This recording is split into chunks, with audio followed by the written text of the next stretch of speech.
வஸ்தி மட்டத்திராணியிலே அடுத்ததாக கணவன் மனைவியாக அவர்கள் ஒன்று சேர்ந்து இருக்க முடியாது. ஏன்னா ராஜ சமூகத்திற்கு அவள் வரவே முடியாது. தன் கணவனை அவள் பார்க்க முடியாது, சந்திக்க முடியாது, அவனுடனான உறவை தொடரவே முடியாது. அப்படிங்கும் பொழுது ஒரு மனைவியாக இந்த அம்மா எப்படி அதை பொறுத்து கொண்டு இருந்தார்கள் அப்படிங்கிறது தான் ஒரு $1,000,000 கொஸ்டினாக இருக்கிறது. ஆனா பக்தி மட்டும் இல்லை, நிறைய பேர் இன்றைக்கு தேவனை விட்டு தூர போயிட்டும் கூட அவர்களுக்கு இந்த உலகத்திலே எல்லாமே நிறைவாக இருக்கிறது.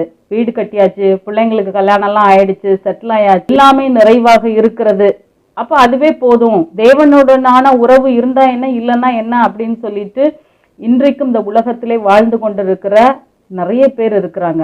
ஒருவேளை நீங்க இந்த சத்தத்தை கேட்பீங்க அப்படின்னு சொன்னா, அதற்காக தேவன் உங்களுடைய பேசுகிறதை அவர் நிறுத்திட்டாரு, எதற்காக நீங்கள் தேவ சமூகத்தை இழந்து போனீர்கள் அப்படிங்கிறத சிந்தித்து நீங்க தேவனிடத்திலே மன்னிப்பு கேட்டு ஒப்புரவாகுங்க.